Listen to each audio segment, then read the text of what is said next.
የጉንዳል ጉልበት የሴትን ብልሃት ይስጥህ ያለው አባት ታሪክ። በድሮ ጊዜ ነው አሉ አንድ አባት አብረው ከልጁ ጋር ሲኖሩ፣ ልጅም አባቴ ይላል። አቤት ይላል። እስካሁን ድረስ በትህትና በጥሩ ሁኔታ ስጦርህ ስንከባከብህ ኖሬያለሁ። አሁን የራሴን ሕይወት ለመኖር ወስኛለሁ።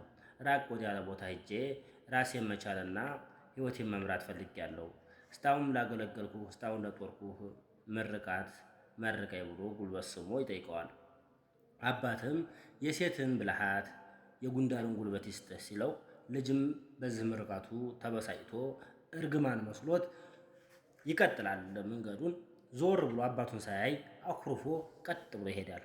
ብዙ ተተጓዘ በኋላ ብዙ ሄዶ አንድ ትልቅ ሰውዬ ሽማግሌ ያገኛል።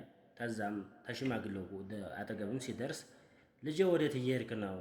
ናስቲ ብሎ ያም ሽማግሌ ያስገድለዋል። አባቴ ጋር ነበረ የምኖረው፣ ሳገለግለው ስጦረው ኖር ያለሁኝ። አሁን መርቀኝና ልሄድ ራሴን ልቻል ባልኩት ረገበኝ ይላል። ምን አለ ይለዋል።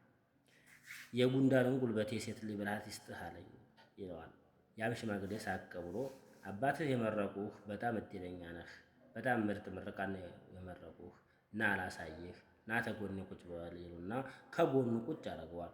ከጎኑ ቁጭ እንዳደረገው ያን ድንጋይ ሂድና ፈንቅለው፣ ይህን ቆጥ ድንጋይ ፈንቅለው ይላል። ያም ልጅ ብድግና እንደምንም ብሎ ያንን ድንጋይ ፍንቅል ሲያደርገው የታየው ጉንዳን ነው።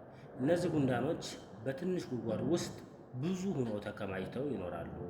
እህልም ሰብስበው አያቸው ይለዋል። አዎ ይቺን እህል አንዷ ጉንዳን ናት ተሸክማ የምታመጣት፣ ግን ኪሎዋ ግን ተጉንዳኗ የእህሏ ኪሎ ይመዝናል። ስለዚህ ጉንዳኗ ጉልበተኛ ናት አይደለችም ሲለው፣ አዎ ጉልበተኛ ናት፣ ይሄን ማምጣት ተቻለ ይችላል። ስለዚህ አባት የመረቀ ስህተት አልነበረም ይላል። ልጅም በትዝብት ፈገግ ብሎ ደስ እያለው ዝም ይላል።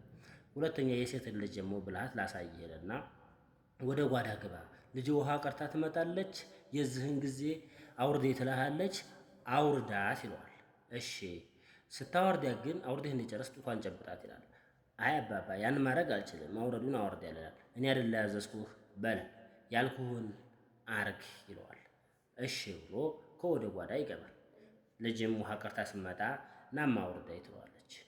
ይገባና ውርድ ሲያረጋት አውርዶ እንደጨረሰ ጡቷን ጭብጥ ሲያረጋት ውይ ብላ ትጮኻለች።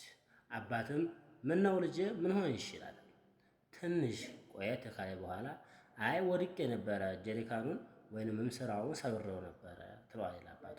ይሰበራ እቃ አይደለ እንዴ ይገዛል በገንዘብ ችግር የለውም፣ እኔ አባትሽ እገዛልሻለሁ፣ ምን አስጮኸሽ ሄዳ ችግር የለውም ምናምን ብሎ ያጽናናታል። እሺ ላዝም ትላለች። ልጅም ተገርሞ ቀስ ብሎ ወጥቶ አባባ እኔ እኮ ልጅቷ የጮኸችው እኮ ጡቷን ስጨብጣት ነው የጮኸው፣ ግን ለአንተ ያለችህሞ ሌላ ነገር ነው ይለዋል። አየህ የሴት ልጅ ብልሃት፣ ያንን ነገር ትክክለኛውን ተናግራ ቢሆን ግን ከኔ ጋር አጋይታህ አጣልታህ ነበረ።